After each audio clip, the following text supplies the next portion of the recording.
तो हम Indian polity का लेक्चर स्टार्ट करने वाले हैं। ये लेक्चर आपको एडुफ्राई चैनल पे आपको मिलेगा। So this lecture is based on Laxmikant. It is helpful for आपका यूपीएससी है ना, और स्टेट पब्लिक सर्विस कमीशन के जितने भी कॉम्पिटिटिव एग्ज़ाम्स हैं, उन सारे एग्ज़ाम्स में आपको ये आपका इंडियन पॉलिटी आपको हेल्पफुल होगा। तो आज का हमारा पार्ट 1 स्टार्ट होने वाला है, जिसका नाम है कॉन्स्टिट्यूशनल फ्रेमवर्क। तो कॉन्स्टिट्यूशनल फ्रेमवर्क में बेसिकली 11 आपके यूनिट्स हैं, ठीक है, और हम एक एक यूनिट को आना कंप्लीट करेंगे। पहला यूनिट आज हमारा स्टार्ट होने वाला है हिस्टोरिकल बैकग्राउंड से, ठीक है।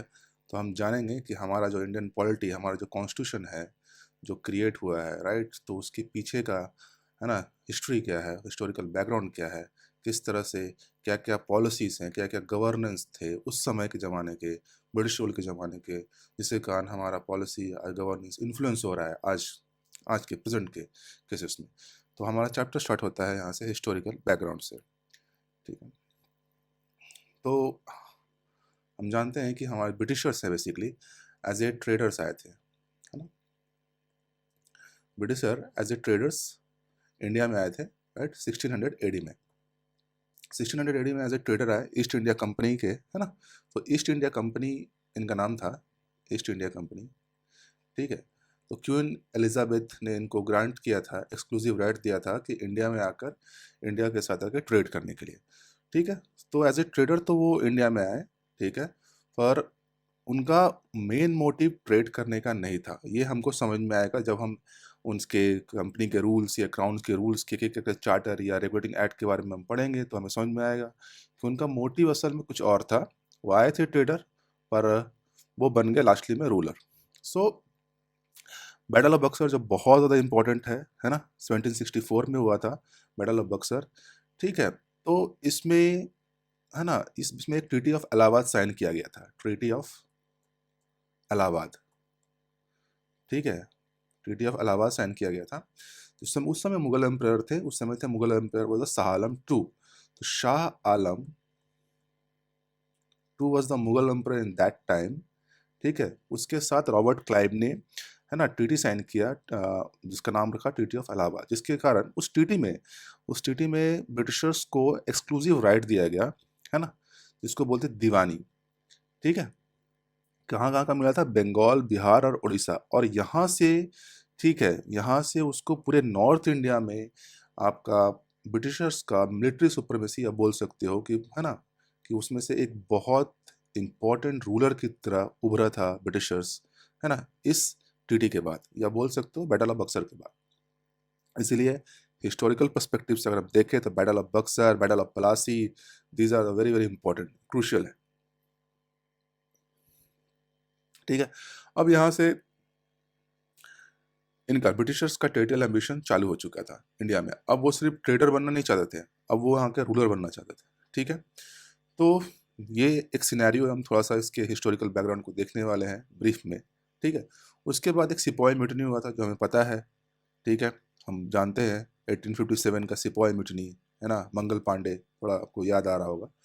तो उसके बाद क्या हुआ कि जो ब्रिटिश गवर्नमेंट था, एक्चुअल जो ब्रिटिश गवर्नमेंट है ना, उन्होंने क्या किया, अभी कंपनी से उन्होंने कंट्रोल को लेना चालू कर दिया, ठीक है। पहले कंपनी रूल कर रही थी, फिर अब देखा 1857 के सिपाही मिटने के बाद 1857 की जो क्रांति थी, उसके बाद ब्रिटिश गवर्नमेंट ने सोचा कि नहीं, अभी कंपनी से, उससे जो उसका कंट्रोल है उसको वहाँ से उससे लेना है, ठीक है। तो वो ब्रिटिश गवर्नमेंट धीरे धीरे कंपनी से कंट्रोल लेना चालू कर देती है। वो हम पढ़ेंगे आगे जाके, जब जिस तरह से क्राउन रूल में क्या हुआ, कंपनी के रूल में क्या हुआ, तो हमें समझ में आएगा कि किस तरह से ब्रिटिश गवर्नमेंट धीरे धीरे अब ना इंडियन को ऑक्यूपाई कर रही थी, इंडियन ऑक्यूपेशन कर रही थी, कैसे रूलर बन रही थी, वो आपको समझ में आएगा धीरे धीरे उनके रूल्स के थ्रू, है ना। तो उसके बाद फिर क्या हुआ, 1857 की जो आपका सिपाही मिटनी हुआ, उसके बाद फिर एक नया क्राउन रूल, है ना, इंडियन के ऊपर थोप दिया गया, ठीक है। अब ये कब तक चला, जब तक कि भारत आज़ाद नहीं हो गया। भारत आज़ाद कब हुआ, 15 अगस्त 1947 को, ठीक है। अब आज़ाद तो हो गया, लेकिन हमें हमारा कॉन्स्टिट्यूशन चाहिए था ताकि इसको गवर्न किया जा सके। तो उसके बाद हमारा कॉन्स्टिट्यूशन फ्रेम हुआ 26 जनवरी 1950 को, है ना, बाय द कॉन्स्टिट्यूशन असेंबली, ठीक है। लेकिन हमारे कॉन्स्टिट्यूशंस में बहुत सारे पॉलिसीज़ हैं, बहुत सारे फीचर्स हैं, है ना, जो आपका ब्रिटिश रूल के पीरियड में जो कुछ हुआ था उससे बहुत ज़्यादा इन्फ्लुएंस कर रहा है. So our rules are greatly influenced, है ना. तो the rules which are happened in the British rule which are in greatly influenced our polity and governance. तो दो तरह के रूल हम पढ़ने वाले हैं basically. One is company rule that is 1773 to 1858, है ना. सिपाही मिटनी के पहले तक का है, उसके सिपाही मिटनी के बाद का, बाद से आज़ादी तक का, यानी जो क्राउन रूल है. यानी पहले दो तरह से रूल हुआ, एक कंपनी ने रूल किया, दूसरे बाद डायरेक्ट क्राउन रूल आया. ठीक है. तो हम कंपनी रूल पढ़ेंगे. ठीक है. तो कंपनी रूल में ये सारे इम्पोर्टेंट्स हैं जो कि हमारे हिस्टोरिकल पर्सपेक्टिव से ये सारे जो एक्ट्स हैं या रेगुलेशन बोलो, वो सारे इम्पोर्टेंट हैं. जो इससे इसको पढ़ के हमको समझ में आएगा कि किस तरह से कंपनी, है ना, इंडियंस के ऊपर अपने रूल्स और रेगुलेशन को थोपती थी. ठीक है. और कैसे सेंट्रलाइजेशन या डिसेंट्रलाइजेशन का सिनेरियो आया. ठीक है. और बहुत सारी चीज़ें हम एक करके पढ़ने वाले हैं इसमें. तो कंपनी का रूल 1773 टू 1858. तो इसमें सबसे इंपॉर्टेंट है रेगुलेटिंग एक्ट ऑफ 1773. ये बहुत ज़्यादा इंपॉर्टेंट है. एग्जाम में काफ़ी बार इसको पूछा गया है, रेगुलेटिंग एक्ट ऑफ 1773. क्यों पूछा गया? क्योंकि यहीं से आपको, यहाँ से जो पहला स्टेप ब्रिटिश गवर्नमेंट ने लिया था, राइट, पहला स्टेप ब्रिटिश गवर्नमेंट ने लिया था कि जो ईस्ट इंडिया कंपनी है उसको कंट्रोल करने के लिए, to control and regulate the affairs of East Indian company in India. तो इंडिया में बेसिकली ईस्ट इंडिया कंपनी के को कंट्रोल करना, उसके रेगुलेट करना, उसके अफेयर्स को, है ना. तो पहली बार स्टेप लिया गया. That's why this regulating act of 1773 is very crucial, है ना, for our exams, right. Now next one. और पहली बार कंपनी के फंक्शंस को भी, है ना, आपको रिकॉग्नाइज किया गया. The functions of the company. पहली बार क्या कंपनी है, कंपनी को as a trader company as a trade करती थी, लेकिन अब, है ना, उसका पॉलिटिकल फंक्शंस और उसके एडमिनिस्ट्रेटिव फंक्शंस को, है ना, पहली बार रियलाइज किया गया, रिकॉग्नाइज किया गया कि ओके, अब एज ए ट्रेडर ना होकर के अब एज ए रूलर इसको किस तरह से किया जाएगा. उसके लिए पहली बार फर्स्ट टाइम इसको political administrative function of the company को रिकॉग्नाइज किया गया. That's why this regulating act of 1773 is very very important, है ना, आपके एग्जाम परस्पेक्टिव के लिए. और यहीं से चालू होता है इंडिया में सेंट्रल एडमिनिस्ट्रेशन का फाउंडेशन. जो नींव पड़ रही सेंट्रल एडमिनिस्ट्रेशन का, वो आपका स्टार्ट हुआ रेगुलेटिंग एक्ट ऑफ 1773 से. सो दिस वाई ये बहुत ज़्यादा इंपॉर्टेंट है. इसको आप मार्क कर लीजिए, नोट डाउन कर लीजिए. सो अलाउ, अब हम देखते हैं कुछ उसके फीचर्स. तो अभी क्या था, गवर्नर ऑफ बंगाल था. ठीक है. तो गवर्नर ऑफ बंगाल था. जैसे ही रेगुलेटिंग एक्ट ऑफ 1773 आपका अप्लाई हुआ, गवर्नर ऑफ बंगाल चेंज हो गया गवर्नर जनरल ऑफ बंगाल. ठीक है. सो गवर्नर जनरल ऑफ बंगाल हो गया. अब इसमें जो लॉर्ड वारन हेस्टिंग है, ये भी आपका बहुत ज़्यादा इंपॉर्टेंट हो जाता है. यहाँ से वन लाइनर क्वेश्चन आपके आने के बहुत ज़्यादा चांसेस है कि who was the first governor general of Bengal? Lord Warren Hasting. तो गवर्नर ऑफ बंगाल से वो गवर्नर जनरल ऑफ बंगाल हो चुके थे. अब यहाँ से आपको हमने पढ़ा कि ये, हाँ, हमारा जो सेंट्रल एडमिनिस्ट्रेशन का नींव यहीं से पढ़ने वाली है. तो अब देखिए कि इसमें जो बॉम्बे और मद्रास प्रेसिडेंसीज थे, सो उस समय बॉम्बे था, मद्रास था, बंगाल था, दिस आर द प्रेसिडेंसीज. तो उसने क्या, जैसे ही गवर्नर जनरल ऑफ बंगाल बना, तो जो प्रेसिडेंसीज थे, बॉम्बे प्रेसिडेंसीज, मद्रास प्रेसिडेंसीज, उसको क्या करना गया, वो सबऑर्डिनेट हो गया बेसिकली गवर्नर जनरल बंगाल के. यानी कि governor general of Bengal supremacy हो गया ऑल ओवर इंडिया, सब इंडियन में. ठीक है. और इंडिया में, और बंगाल और मद्रास प्रेसिडेंसीज थे, उसको सबऑर्डिनेट कर दिया गया, उसके नीचे आ गया. ठीक है. उसके बाद आपका supreme court of Calcutta 1774, bar bar exam में पूछा गया है. सुप्रीम कोर्ट ऑफ कलकत्ता 1774 का भी इस्टेब्लिशमेंट हुआ था. ठीक है. और साथ ही साथ उसके में जो कंपनी के जो सर्वेंट्स थे, है ना, सिविल सर्वेंट्स बोल लो, सिविल सर्वेंट्स, राइट, तो उनको क्या क्या प्रोवाइड किया गया. आप है ना, जो भी इंडियंस है या नेटिव्स हैं, उनसे कोई भी किसी भी तरह के प्राइवेट ट्रेड आप नहीं कर सकते, कोई भी प्रेजेंट आप एक्सेप्ट नहीं कर सकते, कोई ब्राइब आप नहीं ले सकते नेटिव से. ठीक है. तो उसको भी प्रोवाइड करने का काम किया गया था रेगुलेटिंग एक्ट ऑफ 1773 के थ्रू. और ब्रिटिश गवर्नमेंट ने देखा जो कंपनी के कंट्रोल कर रही थी ब्रिटिश गवर्नमेंट, स्टार्ट यहाँ से चालू हो चुका था. तो जो उनका कंट्रोल है उसको और ज़्यादा स्ट्रेंथन करने के लिए, और ज़्यादा मजबूत करने के लिए कंपनी ने क्या किया, जो कोर्ट ऑफ डायरेक्टर्स था, आपकी कंपनी के जो कोर्ट ऑफ डायरेक्टर्स है, अब उनसे रिपोर्ट मांगना चालू कर दिया. किस चीज़ का रिपोर्ट मांगना चालू कर दिया? रेवेन्यू का, सिविल का, मिलिट्री अफेयर्स का इंडिया में, है ना, ताकि आप ब्रिटिश गवर्नमेंट को समझ में आएगा ना कि कंपनी किस तरह से है ना इंडिया में क्या कर रही है। तो वो सारे रिपोर्ट्स है ना, रेवेन्यू का, सिविल का, मिलिट्री अफेयर्स का, वो है ना मांगना चालू कर दी कंपनी से, ठीक है, ब्रिटिश गवर्नमेंट। तो यहाँ पे था आपका रेगुलेटिंग एक्ट ऑफ 2003। इसके कुछ इंपॉर्टेंट फीचर्स थे जो कि बहुत ज़्यादा इंपॉर्टेंट है एग्जाम परस्पेक्टिव से। सो आप इसको 2-3 बार आप इसको वीडियो को है ना रिवाइंड करके उसको देख लीजिए। नाउ नेक्स्ट है आपका इंपॉर्टेंट, आपका amending act of 1781। Amending act of 1781, अब इसको हम लोग बोलते हैं act of settlement. Act of settlement क्यों? क्योंकि जो आपका डिफेक्ट्स था आपका रेगुलेटिंग एक्ट में, उसको रेक्टिफाई करने का काम किया गया आपका एक्ट ऑफ सेटलमेंट के थ्रू, जिसको हम लोग अमेंडिंग एक्ट ऑफ 1781 में करते हैं। यहाँ पे देखिएगा कि सेंट्रलाइजेशन का जो प्रोसेस है वो और ज़्यादा है ना हो जाता है। सुप्रीम कोर्ट 1774 में कलकत्ता में आपका स्टैब्लिशमेंट किया गया था, लेकिन जो गवर्नर जनरल है उनको और उसके काउंसिल्स को उससे एग्जम्प्ट रखा गया, यानी कि सुप्रीम कोर्ट के जुरिडिक्शन से बाहर था गवर्नर जनरल का और काउंसिल का जुरिडिक्शन, ठीक है। तो अभी है ना उसी तरह से जो सर्वेंट्स थे कंपनी का, उसका भी जुरिडिक्शन, सर्वेंट्स थे कंपनी, उनका भी सुप्रीम कोर्ट के जुरिडिक्शन से बाहर रखा गया, ठीक है। ज़्यादा फीचर्स, ये पहला फीचर था। दूसरा फीचर्स में हम देखते हैं कि जो रेवेन्यू मैटर्स हैं, जो रेवेन्यू मैटर्स है ना, उसको भी सुप्रीम कोर्ट के जुरिडिक्शन से बाहर रखा गया, ठीक है। थर्ड वन में हम देखते हैं कि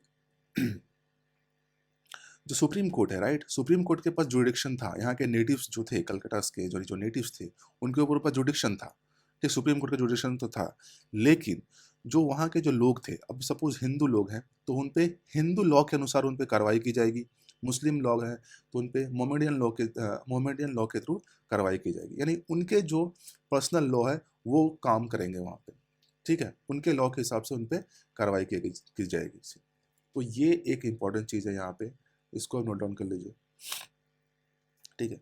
और जो भी अपील होगा आपका प्रोविंशियल कोर्ट्स उन टाइम के हाई कोर्ट की तरह ही थे, तो जो भी प्रोविंशियल कोर्ट्स होगा उसकी अपील है ना वो आपके गवर्नर जनरल इन काउंसिल उसको लेगा, ना कि सुप्रीम कोर्ट, है ना। वैसे आज के टाइम पे हमारा जो भी हाई कोर्ट का अपील हो सुप्रीम कोर्ट उसको एडमिनिस्टर करता है, लेकिन in that era of amending act of 1781 जो ब्रिटिश एरा में था, उस समय जो प्रोविंशियल कोर्ट्स के अपील्स थे वो गवर्नर जनरल इन काउंसिल्स लेते थे, ना कि सुप्रीम कोर्ट। और गवर्नर जनरल काउंसिल्स को और एम्पावर किया, तो उसकी शक्तियों को और बढ़ा दिया गई, और वो क्या कर रहा था, प्रोविंशियल कोर्ट्स या काउंसिल्स के रेगुलेशन को फ्रेम कर रहा था, ठीक है। तो ये सारी इंपॉर्टेंट है, इसमें और आपको सेंट्रलाइजेशन आपको देखने को मिलेगा कि गवर्नर जनरल को बहुत ज़्यादा एम्पावर कर दिया गया, है ना। उसके बाद नेक्स्ट है आपका है इंपॉर्टेंट एक्ट है Pitt's India act. Pitt's India act of 1784, ठीक है। तो इस एक्ट का जो फीचर है, इंपॉर्टेंट फीचर है, इसमें कंपनी का जो कॉमर्शियल है, कंपनी में दो हो जाए, कमर्शियल और उसका पॉलिटी फंड, उसको अलग कर दिया गया, है ना। अब कंपनी को टोटली कमर्शियल कर दिया गया था। इसको पहले पहले तो समझ में आया कि कंपनी क्या कर रही है, राइट। तो कंपनी को समझ में आया कंपनी का कमर्शियल विंग और उसका पॉलिटिकल विंग, ये दोनों को है ना बाइफ्रिकेट कर दिया गया, दोनों को डिस्टिंग्विश कर दिया गया। अभी जो कंपनी के कोर्ट ऑफ डायरेक्टर्स थे, ठीक है, अब वो कमर्शियल अफेयर्स को मैनेज करेंगे, और ब्रिटिश गवर्नमेंट ने एक नया बॉडी बनाया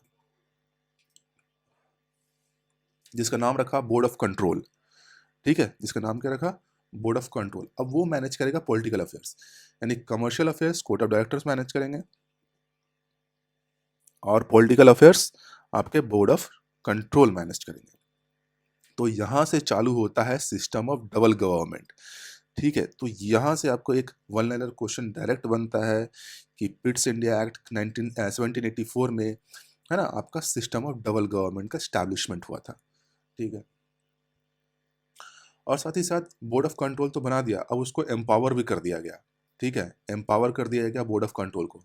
कैसे एम्पावर कर दिया गया, अब वो सुपरवाइज करेगा और डायरेक्ट करेगा सारे ऑपरेशंस, जो भी सिविल ऑपरेशंस हो, मिलिट्री ऑपरेशंस हो, और जो भी रेवेन्यूज हो, ब्रिटिश पोजीशन इन इंडिया, जो भी ब्रिटिश पोजीशन ऑफ इंडिया में जो भी रेवेन्यू, सिविल, मिलिट्री, गवर्नमेंट है, उन सबको डायरेक्ट करने का, सुपरवाइज करने का काम बोर्ड ऑफ कंट्रोल के पास आ गया। अब यहाँ पे आपको देखने को ये मिल रहा होगा कि पहले कंपनी का कोर्ट ऑफ डायरेक्टर्स था, उसमें से अधिकारों को धीरे धीरे छीना जा रहा है। छीन करके एक बोर्ड ऑफ कंट्रोल बनाया जो ब्रिटिश गवर्नमेंट के अधीन आता है पूरा डायरेक्टली, है ना। अब उसके पास आ रहा है, यानी कि उनका मोटिव क्लियर हो चुका था कि अब कंपनी को धीरे धीरे उसकी शक्तियों को कम करना है और हमारा जो ब्रिटिश गवर्नमेंट है वो धीरे धीरे पावरफुल उसको एम्पावर करना है ना। तो उनका सीधा था कि उनका टेरिटोरियल एम्बिशन जो इंडिया में रूल करने का एम्बिशन है, वो ये सारे एक्ट्स को जब आप पढ़ोगे ध्यान से तो आपको समझ में आएगा कि उनका एम्बिशन, उनका मोटिव क्या था एक्चुअली। तो ये जो एक्ट है, ये 2 रीज़न के लिए बहुत ज़्यादा सिग्निफिकेंट है, बहुत ज़्यादा महत्वपूर्ण है। पहला है कि कंपनी के जो टेरिटरीज़ थे, अब वो पहली बार ब्रिटिश पोज़ीशन कहा जाने लगा। हमने यहाँ पे देखा था कि जो भी ब्रिटिश पोज़ीशन ऑफ इंडिया के यहाँ पे उल्लेख किया गया है, इसका मतलब पहली बार जो पहले कंपनी के टेरिटरीज़ बोला जाता था, लेकिन अब कंपनी के टेरिटरीज़ नहीं बोला जा रहा है, अब बोला जा रहा है कि वो ब्रिटिश पोज़ीशन इस इंडिया में है, ठीक है? और दूसरी बात, दूसरा रीज़न क्या था कि ब्रिटिश गवर्नमेंट, है ना, अभी was the given supreme control over the company affairs। यानी कि यहाँ पे हमने देखा कि कंपनी के दो भागों में तोड़ दिया गया, one is commercial, one is political.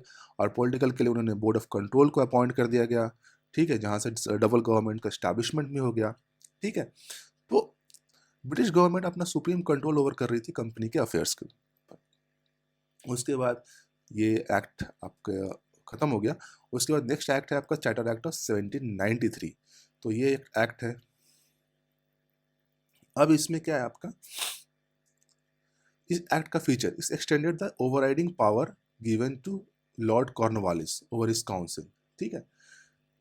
अब लॉर्ड कॉर्नवालिस थे, उनके ओवरराइडिंग पावर को और इसमें बढ़ा दिया गया, ठीक है। गवर्नर जनरल को और ज़्यादा शक्तिशाली बना दिया गया, ठीक है, जिसके कारण वो क्या, जो बाकी के जो गवर्नमेंट्स हैं, है ना, और जो प्रेसिडेंसीज हैं, उनको कंट्रोल कर सके और बेहतर तरीके से, ठीक है। ट्रेड मोनोपोली को और बढ़ा दिया गया, है ना। तो कंपनी का जो ट्रेड मोनोपोली था उसको 25 सालों के लिए और इसको एक्सटेंड कर दिया गया था। अभी जो बोर्ड ऑफ कंट्रोल के जो मेंबर्स थे, जो स्टाफ थे, उनको जो सैलरीज मिलते थे या उनको जो पेड ऑफ किया जाता था, पेड आउट किया जाता था, वो अभी इंडियन रेवेन्यू से पेड ऑफ किया जा रहा था। तो यहाँ पे आपको ड्रेन ऑफ वेल्थ भी आपको समझ में आ रहा होगा, है ना, drain of wealth, drain of wealth, है ना। जो दादा भाई नौरोजी का ड्रेन ऑफ वेल्थ था, ठीक है, जो उनका जो सोच था कि देखिए ब्रिटिश किस तरह से ड्रेन ऑफ वेल्थ कर रहे हैं, ठीक है। तो यहाँ से आपको समझ में आ रहा है कि उन्होंने बोर्ड ऑफ कंट्रोल बनाया, स्टाफ्स को भी हायर किया, लेकिन वो सारे का जो मैनेजमेंट है वो इंडियन रेवेन्यू से ही पेड किया जाएगा। नेक्स्ट है आपका चार्टर एक्ट ऑफ 1813।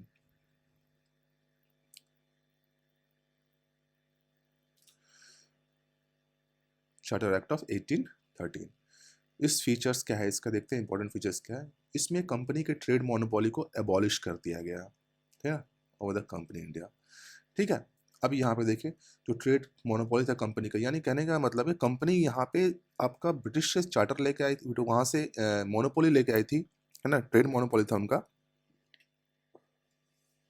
कि वो इंडिया में ट्रेड करेंगे, राइट। उनको उनका अधिकार है और कोई नहीं कर सकता, ब्रिटिशर्स ने। लेकिन जैसे ही ये ट्रेड मोनोपोली अबॉलिश हो गया, अब जितने भी ब्रिटिश मर्चेंट्स थे, ठीक है, जितने भी ब्रिटिश मर्चेंट थे, अब उनके लिए इंडिया एक, है ना, ट्रेड डेस्टिनेशन हो गया, है ना। अब सारे ब्रिटिशर्स आ रहे हैं यहाँ पे ट्रेड कर रहे हैं, ठीक है। तो अभी ये जो ट्रेड था, इंडियन ट्रेड हो गया, वो सारे ब्रिटिशर्स के लिए ओपन हो चुका था। लेकिन हाँ, चाय के लिए, है ना, एक कुछ मोनोपोली अभी भी कंपनी का बाकी था, monopoly of the company over the trade in T and trade with China. तो चाइना से जो चाय में जो ट्रेड करते थे या चाइना से जो ट्रेड करते थे, उस पर कंपनी का मोनोपोली अभी भी था। बाकी सारे मोनोपोली को, है ना, ब्रिटिश गवर्नमेंट ने अबॉलिश कर दिया था कंपनी का। नेक्स्ट है आपका, अभी जो ब्रिटिश क्राउन है अपना, ब्रिटिश क्राउन ने अपना सोवरेनिटी, है ना, असर्टेड करना चालू कर दिया कंपनी के टेरिटरीज के ऊपर।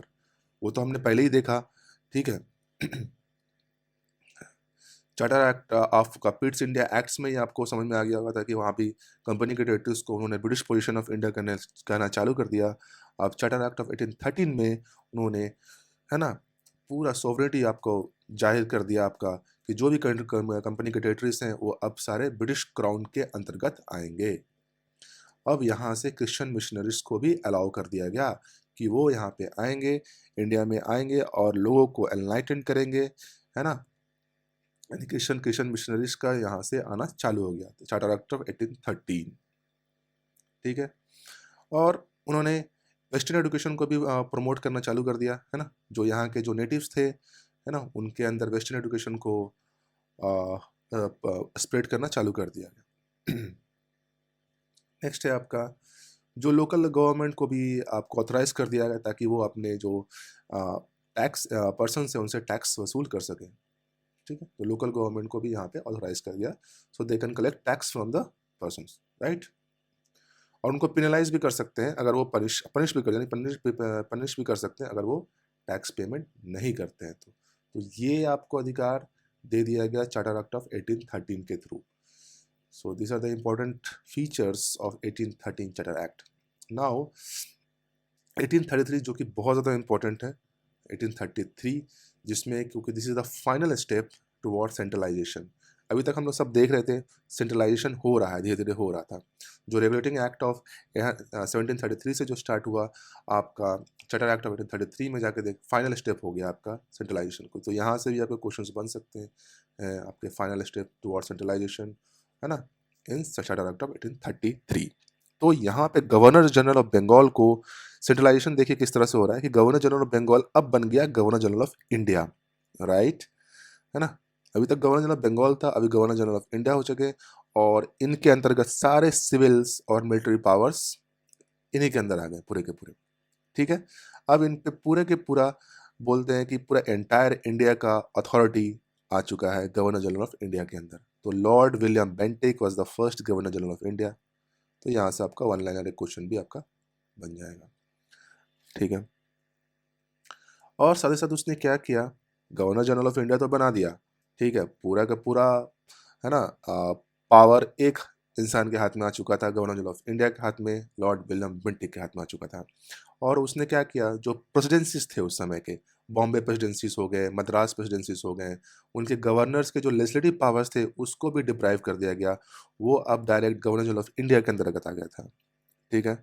और यहाँ पे उन्होंने एक चीज़ और मेंशन किया है कि जो लॉस पहले बनते थे, पहले जो एक्ट्स हैं उनके द्वारा जो लॉस बनते थे उनको रेगुलेशन बोला जाता था, ठीक है। यहाँ से बहुत ज़्यादा इंपॉर्टेंट क्वेश्चन बन जाता है कि जो लॉ इससे पहले के जो एक्ट है उनसे जो लॉ बन रहे हैं उनको रेगुलेशन बोल रहे हैं, और इसके बाद जो भी लॉ बनेंगे उसको एक्ट बोला जाएगा।